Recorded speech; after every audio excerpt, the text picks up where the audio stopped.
11 de la noche en La Habana, Cuba. 11 de la noche en San Salvador, El Salvador. 11 de la noche en Managua, Nicaragua. Me gustan los aviones, me gustas tú.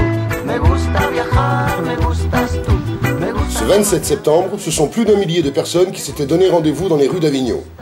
Bien sûr, de nombreux enseignants, du privé comme du public, mobilisés contre les suppressions de postes et la dégradation des conditions d'éducation, mais aussi de nombreux élèves et parents d'élèves exigeant une école de qualité et que l'argent aille aux écoliers et non aux rentiers, ou encore que l'argent aille aux éducateurs et non aux spéculateurs. Me gusta correr, me gustas tú. Me gusta la lluvia, me gusta. Les écoliers, avant les rentiers. Les écoliers, avant les rentiers. Les écoliers, avant les rentiers. Me gusta la noche. ¿Qué voy a hacer? Je ne sais pas. ¿Qué voy a hacer? Je ne sais plus. ¿Qué voy a hacer? Je suis perdu. ¿Qué horas son, mi corazón?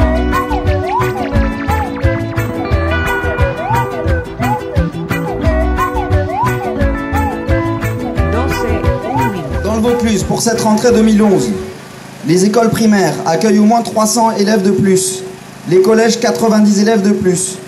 Mais 17 postes ont été supprimés dans les écoles primaires, 12 dans les collèges.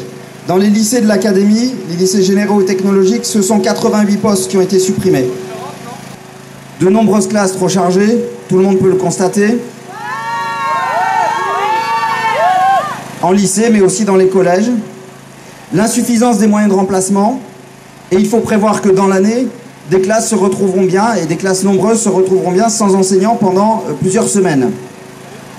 Dans les écoles primaires, il n'y a plus aucune capacité d'ajustement aux variations des effectifs d'élèves, il n'y a plus assez de postes. Dans le second degré, se multiplient les postes partagés pour les professeurs qui sont obligés de courir entre 2, 3 et parfois même 4 établissements. Une situation qui est aussi insupportable, on le comprendra pour les professeurs concernés, qu'aberrante sur le plan pédagogique, puisqu'on empêche des enseignants de s'investir pleinement dans leur établissement de rattachement. Dans le premier degré, on constate aussi une diminution drastique des décharges permettant aux directeurs d'école de mieux travailler, et une diminution aussi des moyens nécessaires qui, en dehors de la classe, permettent d'assurer des missions indispensables pour suivre les élèves handicapés, pour soutenir les élèves en difficulté, pour avoir des intervenants également en langue vivante.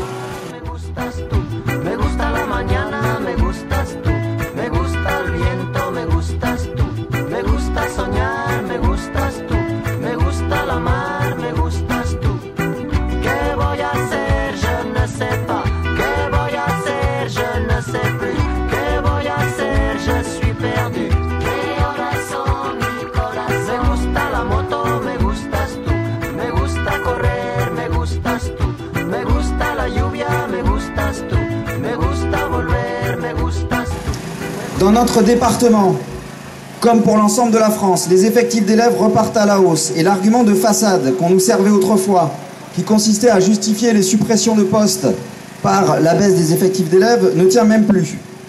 Alors maintenant, c'est l'explosion de la dette publique qui sert de prétexte.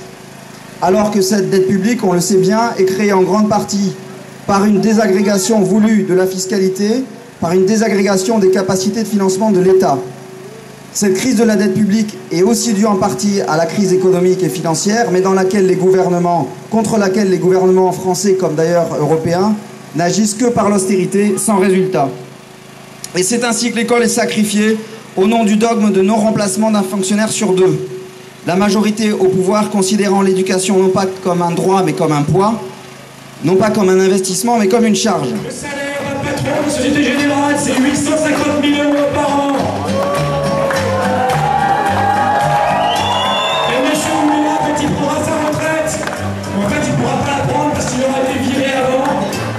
Alors il y a des dommagements, son dédommagement c'est au titre de la pension qui ne touchera pas 300 000 € par an.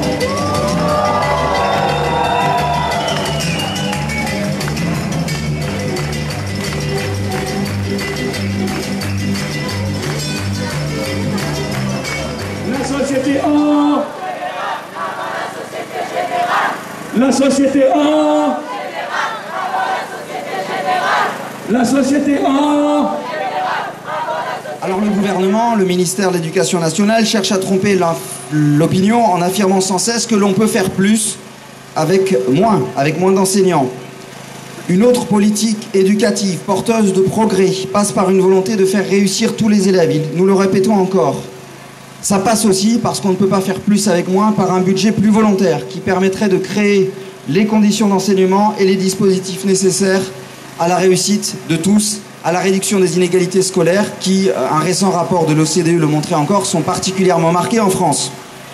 Mais bien entendu et plus globalement, c'est d'une autre politique économique et sociale dont notre pays a besoin comme les autres pays européens. Une politique dont ont besoin les services publics, une autre politique pour les services publics, leur personnel et leurs usagers.